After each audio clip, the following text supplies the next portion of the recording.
नमस्कार। कभी सोचा है कि हमारे आसपास कितने कितने किस्म के जीव हैं? लाखों, शायद करोड़ों। पेड़ पौधे, जानवर, कीड़े मकोड़े, और वो भी जिन्हें हम देख तक नहीं पाते। सही बात है। इतनी सारी विविधता, इसे समझना तो वाकई एक बड़ी चुनौती है। हाँ, मतलब समंदर में सुई ढूंढने जैसा। लेकिन यहीं पर विज्ञान का एक कमाल का टूल काम आता है, वर्गीकरण, क्लासिफिकेशन। बिल्कुल। और ये सिर्फ चीजों को अलग अलग डब्बों में बंद करना नहीं है। ये असल में जीवन की जो पूरी कहानी है, उसकी विशाल पहेली को समझने की एक कोशिश है। टैक्सोनॉमी वो विज्ञान है जो इन जीवों को पहले पहचानता है, और फिर उन्हें एक वैज्ञानिक नाम देता है, और फिर उनके आपसी रिश्तों के आधार पर उन्हें समूहों में बांटता है। अच्छा। इससे हमें ये समझने में मदद मिलती है कि कौन सा जीव विकास की कहानी में किसके ज्यादा करीब है, कौन किससे कैसे जुड़ा है। हाँ, और ये जो समूह हैं, वो एक खास क्रम में होते हैं ना? एक तरह की सीढ़ी या पदानुक्रम कह सकते हैं। हाँ, बिल्कुल। हायरार्की, सबसे ऊपर किंगडम, फिर फाइलम या पौधों के लिए डिवीजन, फिर क्लास, ऑर्डर, फैमिली, जीनस, और सबसे नीचे सबसे खास पहचान स्पीशीज। स्पीशीज, यानी एक जीव की पूरी पहचान इन सभी सीढ़ियों से मिलकर बनती है। उसका पूरा एड्रेस समझिए। हाँ, ठीक कहा। वो FGS छोटी छोटी ट्रिक्स है जो सीखने को आसान बना देती हैं। बढ़िया है। तो ये वर्गीकरण का विचार आया कैसे? मतलब शुरुआत कैसे हुई? देखिए, शुरुआत तो काफी पहले हुई थी। 1735 में कैरोलस लिनियस ने अपनी किताब सिस्टमा नेचुरे में सिर्फ 2 किंगडम बताए, प्लांटी यानी सारे पौधे, और एनिमलिया यानी सारे जंतु। बस 2? काफी सीधी सादी शुरुआत थी। हाँ, उस समय के हिसाब से ये बड़ी बात थी। लिनियस को फादर ऑफ टैक्सोनॉमी भी कहते हैं। उनका काम नींव का पत्थर था। लेकिन जाहिर है जल्दी ये समझ आ गया कि बहुत सारे जीव, खासकर जो सूक्ष्म जीव है, वो इन 2 डब्बों में फिट नहीं बैठते। फिर करीब 100 साल बाद अर्नस्ट हेकल आए। 1866 में उन्होंने एक तीसरा किंगडम जोड़ा, प्रोटिस्टा।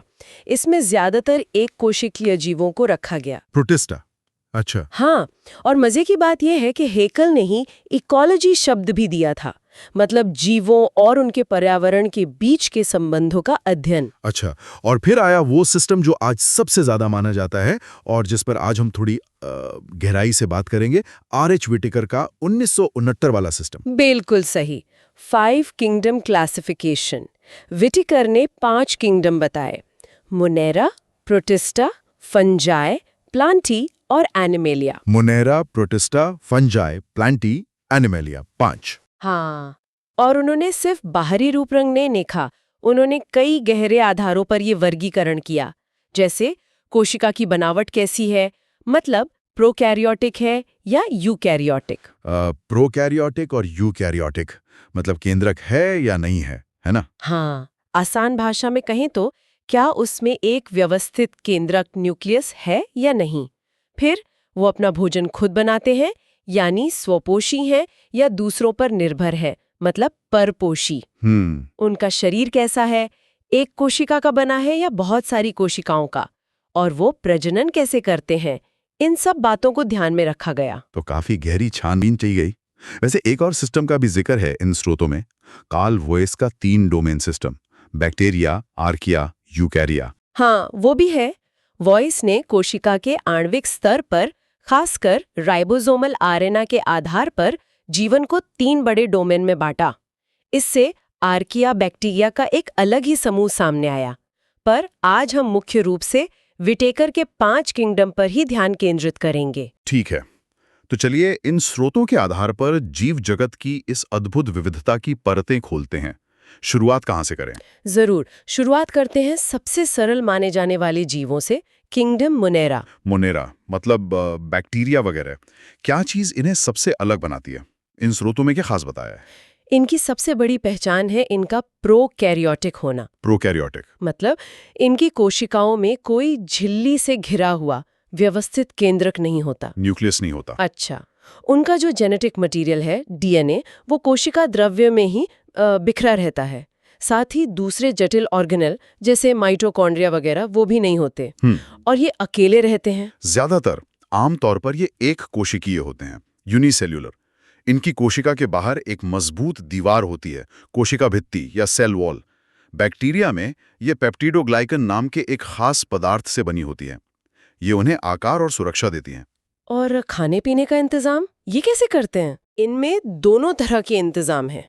कुछ होते हैं स्वपोषी ऑटोट्रॉफिक, या तो सूरज की रोशनी से फोटोसिंथेसिस करते हैं या फिर केमिकल रिएक्शन से ऊर्जा लेकर अपना भोजन बना लेते हैं, जिन्हें हम रसायन संश्लेषी कहते हैं। अच्छा। और बाकी होते हैं परपोषी हेट्रोट्रॉफिक, या तो मरे हुए जीवों से पोषण लेते हैं, जिन्हें मृत जीवी या सैप्रोफाइट कहते हैं, या फिर दूसरे जीवित जीवों पर निर्भर रहते हैं, यानी परजीवी पैरासाइट। इन स्रोतों में मोनेरा के 2 मुख्य ग्रुप्स बताए गए हैं, यू बैक्टीरिया और आर्क बैक्टीरिया। इनमें क्या फर्क है? हाँ, ये 2 बड़े समूह हैं। यू बैक्टीरिया वो सच्चे बैक्टीरिया हैं जो हमें आम तौर पर हर जगह मिलते हैं, मिट्टी में, पानी में, हमारे शरीर के अंदर भी। अच्छा। आर्क बैक्टीरिया थोड़े अलग हैं। इन्हें प्राचीन बैक्टीरिया माना जाता है और ये अक्सर ऐसी चरम जगहों पर पाए जाते हैं जहां जीवन बहुत मुश्किल होता है, जैसे खौलते पानी के झरने, बहुत ज्यादा नमक वाली झीलें या मीथेन बनाने वाले वातावरण। अरे बाप रे, ऐसी जगहों पर? हाँ, और इनकी कोशिका भित्ति में पेप्टिडोग्लाइकन नहीं होता। उनकी कोशिका झिल्ली की बनावट भी थोड़ी अलग होती है, जो उन्हें इन मुश्किल हालातों में टिके रहने में मदद करती है। अच्छा, तो मोनेरा यानी सरल प्रोकैरियोटिक जीव जो मुश्किल हालात में भी रह सकते हैं। हाँ। अब विकास की सीढ़ी पर अगला कदम, किंगडम प्रोटिस्टा। ये मोनेरा से कैसे अलग है? प्रोटिस्टा जो है वो यूकैरियोटिक होते हैं। यूकैरियोटिक? हाँ, यहीं से बड़ा बदलाव आता है। यूकैरियोटिक मतलब असली केंद्रक वाले? हाँ, इनकी कोशिकाओं में एक असली झिल्ली से घिरा हुआ केंद्रक होता है, जिसमें उनका जेनेटिक मटेरियल डीएनए सुरक्षित रहता है। और साथ ही इनमें माइटोकॉन्ड्रिया जैसे दूसरे मेम्ब्रेन बाउंड ऑर्गेनेल भी होते हैं, जो कोशिका के अलग-अलग काम ज्यादा कुशलता से करते हैं। लेकिन ये भी छोटे ही होते होंगे? ज्यादातर एक कोशिकीय ही होते हैं, यूनिसेल्युलर। हालांकि कुछ झुंड बनाकर यानी कॉलोनियल रूप में रहते हैं, या कुछ थोड़े बहुत बहुकोशिकीय भी हो सकते हैं, पर जटिल ऊतक या अंग नहीं बनाते। और क्या खास है इनमें? चलने फिरने के लिए कुछ होता है क्या? हाँ, अक्सर इनमें चलने फिरने या भोजन पकड़ने के लिए कुछ खास संरचनाएं हो सकती हैं। जैसे अमीबा में स्यूडोपोडिया होते हैं, नकली पैर, जो कोशिका के आकार को बदलकर बनते हैं और हिलने डुलने और खाने में मदद करते हैं। अमीबा? हाँ, स्कूल में पढ़ा था। बिल्कुल। फिर पैरामीशियम है, जिसमें छोटे छोटे बालों जैसे सीलिया होते हैं।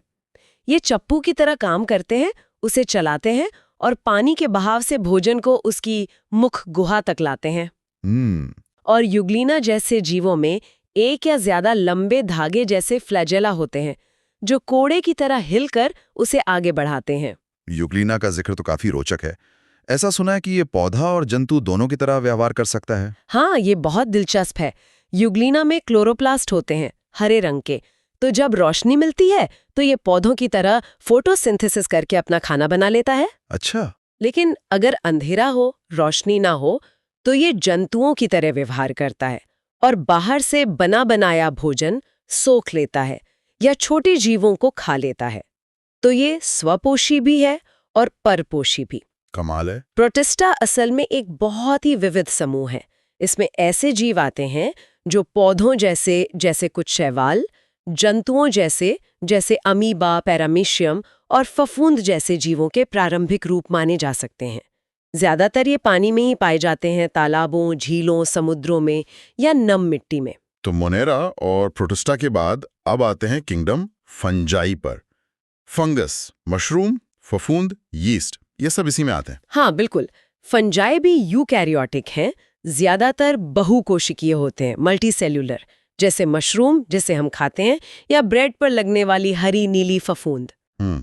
लेकिन एक बहुत मशहूर अपवाद है यीस्ट, खमीर जिसे कहते हैं। वो एक कोशिकीय होता है और बेकिंग में, ब्रेड फुलाने में और शराब बनाने में खूब इस्तेमाल होता है। और इनकी कोशिका भित्ति, सेल वॉल, वो पौधों जैसी होती है? नहीं, यही एक बड़ा फर्क है। पौधों की कोशिका भित्ति सेलुलोज की बनी होती है, लेकिन फंजाई की कोशिका भित्ति काइटिन नाम के एक अलग मजबूत पॉलीमर की बनी होती है। काइटिन, ये तो कीड़ों के बाहरी खोल में भी होता है शायद। बिल्कुल सही, वही काइटिन। ये इन्हें मजबूती देता है। और पोषण, ये तो अपना खाना खुद नहीं बनाते हैं ना। नहीं, कभी नहीं। फंजाई हमेशा परपोषी होते हैं, हेटेरोट्रॉफिक। ये अपना भोजन 3 मुख्य तरीकों से लेते हैं। एक, मृतोप्त जीवी होते हैं, सैप्रोफाइटिक। मतलब मरे हुए जीवों पर। हाँ, ये मरे हुए पेड़ पौधों या जानवरों के शरीर से या गिरे हुए पत्तों से, गोबर से पोषण सोखते हैं। ये प्रकृति के बहुत महत्वपूर्ण रिसाइकलर हैं। जटिल कार्बनिक पदार्थों को सरल रूप में तोड़ते हैं। अच्छा, और दूसरा तरीका? दूसरा है परजीवी, पैरासिटिक। ये जीवित पौधों या जंतुओं पर रहकर उनसे पोषण लेते हैं और अक्सर उनमें बीमारी पैदा कर देते हैं। जैसे दांत खाज या पौधों में लगने वाले कुछ रोग फंजाई के कारण होते हैं। ओह, और तीसरा? तीसरा है सहजीवी, सिम्बायोटिक या म्यूचुअलिस्टिक। इसमें ये किसी दूसरे जीव के साथ मिलकर रहते हैं और दोनों को फायदा होता है। सहजीवी का उदाहरण? लाइकिन, जिसकी बात हुई थी पहले। हाँ, लाइकेन एक क्लासिक उदाहरण है। ये असल में 2 जीवों का मिला-जुला रूप है, एक फंगस और एक शैवाल, एल्गा या साइनोबैक्टीरिया। अच्छा, 2 जीव एक साथ? हाँ, शैवाल या साइनोबैक्टीरिया फोटोसिंथेसिस करके भोजन बनाता है, जो फंगस भी इस्तेमाल करता है, और बदले में फंगस उसे रहने की जगह, सुरक्षा, पानी और खनिज देता है। ये इतना पक्का याराना है कि लाइकेन देखने में एक अलग जीव ही लगता है। ये पत्थरों, पेड़ों की छाल पर उगते हुए दिखते हैं। कमाल की साझेदारी है। फंजाई के भी कई प्रकार होते होंगे। हाँ, इनके भी कई वर्ग हैं, जैसे चिट्रिडियोमाइसिटीज, जाइगोमाइसिटीज, एस्कोमाइसिटीज, बसिडियोमाइसिटीज। पर मुख्य बात यह है कि ये यूकैरियोटिक परपोषी हैं और इनकी कोशिका भित्ति काइटिन की बनी है। तो हमने 3 किंगडम देख लिए, मोनेरा, प्रोटिस्टा, फंजाई। अब आते हैं उस किंगडम पर जिसका इन स्रोतों में सबसे ज्यादा विस्तार से वर्णन है, किंगडम प्लांटी, पादप जगत। पौधे हमारे चारों तरफ मौजूद ये यूकैरियोटिक बहुकोशिकीय जीव हैं। इनकी कोशिकाओं के बाहर सेलुलोज की बनी कोशिका भित्ति होती है। सेलुलोज, ठीक। और इनकी सबसे बड़ी खासियत है इनका स्वपोषी होना, ऑटोट्रॉफिक। इनमें हरे रंग का पिगमेंट होता है, क्लोरोफिल। हाँ, क्लोरोफिल, जो इन्हें सूर्य की रोशनी, पानी और हवा से कार्बन डाइऑक्साइड लेकर अपना भोजन यानी शुगर या ग्लूकोज बनाने की ताकत देता है। इसी कमाल की प्रक्रिया को हम प्रकाश संश्लेषण या फोटोसिंथेसिस कहते हैं। ये पूरी पृथ्वी पर जीवन का आधार है। पौधों का वर्गीकरण तो काफी जटिल लगता है। इन स्रोतों में कई आधार बताए गए हैं, जैसे शरीर की बनावट, पानी ले जाने वाली नसें हैं या नहीं, बीज बनते हैं या नहीं, बीज फल के अंदर है या बाहर। हाँ, पौधों का वर्गीकरण उनकी विकास यात्रा को दिखाता है। जैसे जैसे पौधे पानी से जमीन पर आए और फैले, उनमें नई नई संरचनाएं विकसित हुईं। तो वर्गीकरण के कुछ मुख्य आधार हैं। पहला, क्या उनका शरीर जड़, तना, पत्ती में ठीक से बटा हुआ है या बस एक थैली जैसा है जिसे थैलस कहते हैं। दूसरा, क्या उनमें पानी और भोजन को पौधे के अलग अलग हिस्सों तक ले जाने के लिए खास पाइपलाइन है, जिन्हें संवाहनी ऊतक या वैस्कुलर टिश्यू, जाइलम और फ्लोएम कहते हैं। ये जमीन पर रहने के लिए बहुत जरूरी हैं। अच्छा। तीसरा, क्या वे बीज बनाते हैं? बीज पौधे के नन्हे शिशु जैसे होते हैं, जिनमें भोजन जमा होता है और वो मुश्किल हालात झेलकर नई जगह पर उग सकते हैं। ठीक है। चौथा, अगर बीज बनते हैं तो क्या वे खुले में हैं या किसी फल के अंदर सुरक्षित बंद है? और पांचवां, क्या उनमें फूल और फल लगते हैं? फूल प्रजनन में मदद करते हैं और फल बीजों को फैलाने में। तो इन सब आधारों पर पौधों को बांटा गया है। स्रोतों में 2 बड़े पारंपरिक समूहों का जिक्र है, क्रिप्टोगैम्स और फेनोरोगैम्स। ये क्या है? हाँ, ये एक तरह से पौधों को 2 हिस्सों में बांटने का पुराना पर समझने में आसान तरीका है। क्रिप्टोगैम्स वो पौधे हैं जिनमें फूल और बीज नहीं बनते।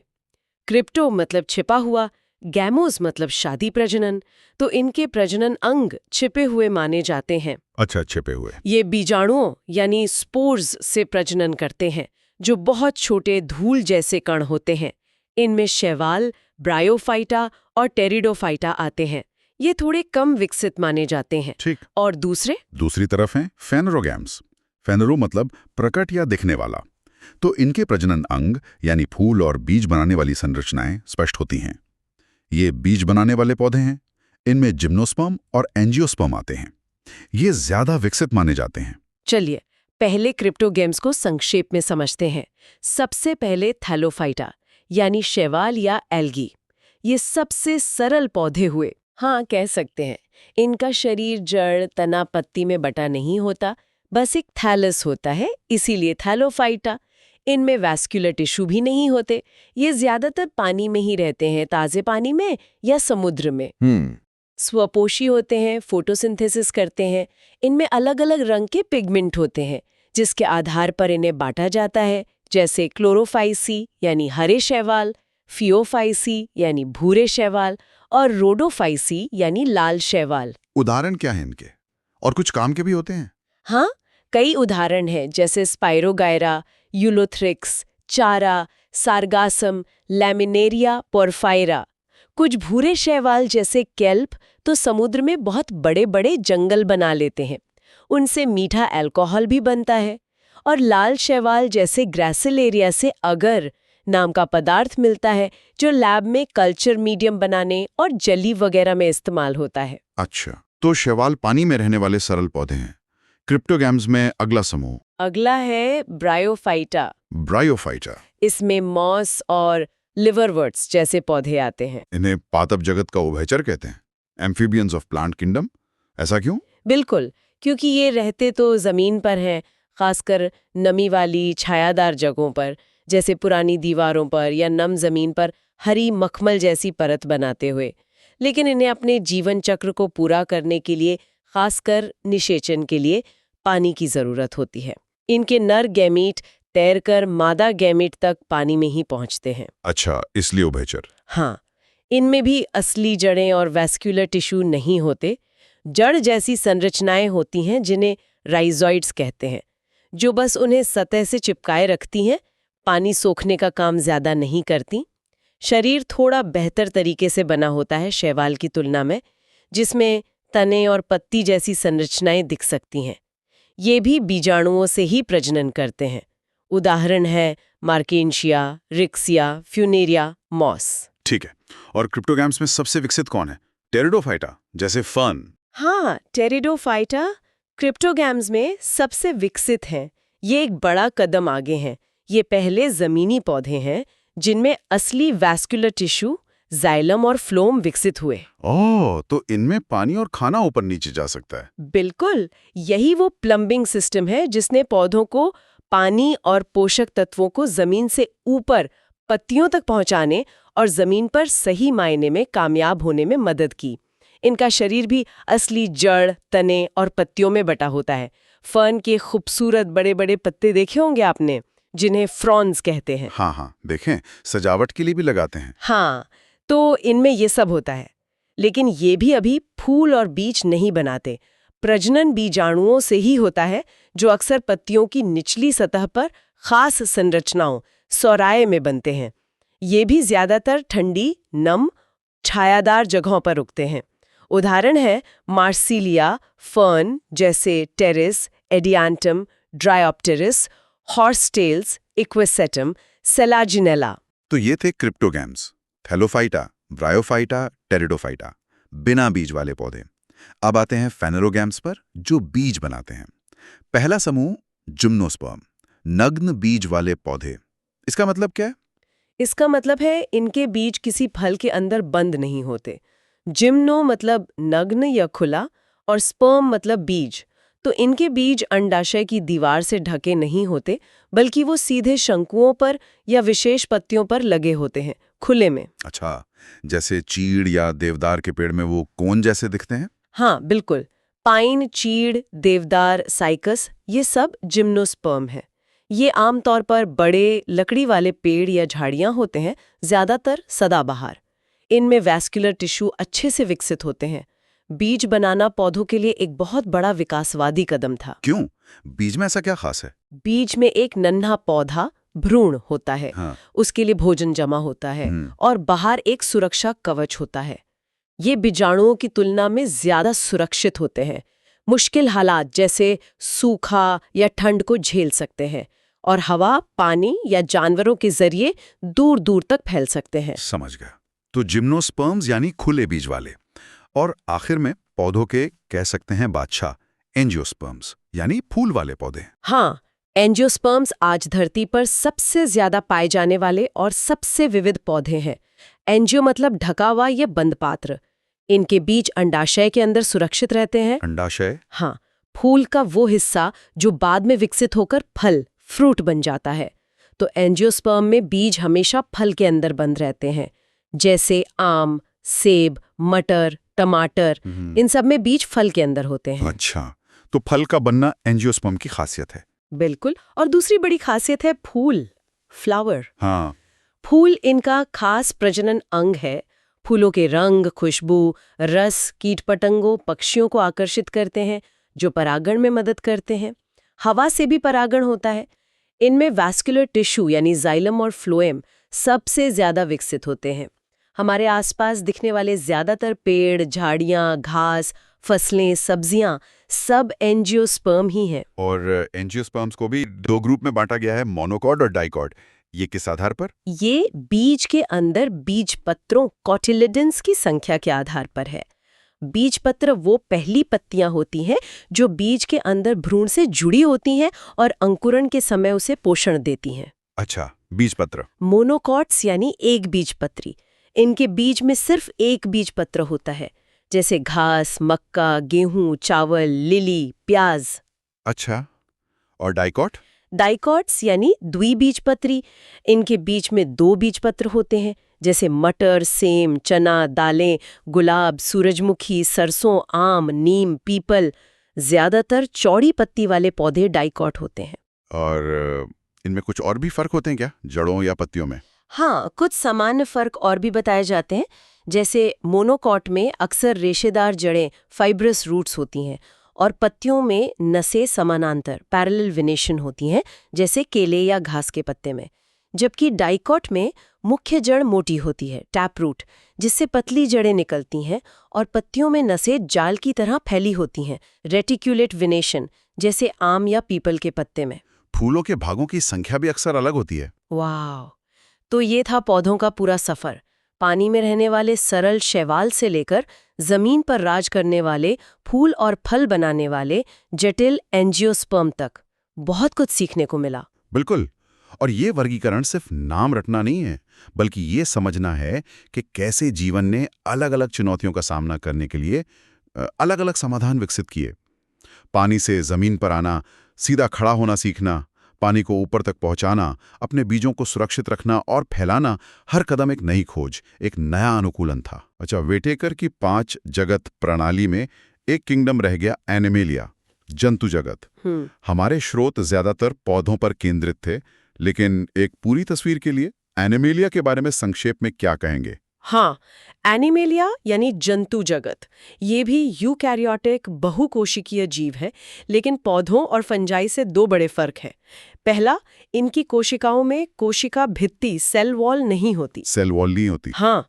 दूसरा, ये अपना भोजन खुद नहीं बना सकते, यानी परपोषी, हेटेरोट्रोफिक होते हैं। ये या तो पौधों को खाते हैं या दूसरे जंतुओं को, या दोनों को। भोजन को निगलकर या सोखकर पोषण लेते हैं। और ज्यादातर जंतु सक्रिय रूप से चलने फिरने, लोकोमोशन में सक्षम होते हैं। इस किंगडम में भी अविश्वसनीय विविधता है।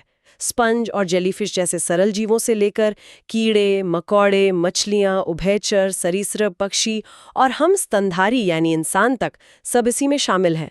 इसकी अपनी एक अलग और विशाल वर्गीकरण प्रणाली है। तो संक्षेप में कहें तो व्हिटेकर की प्रणाली ने जीवन को 5 बड़े साम्राज्यों में बांटा।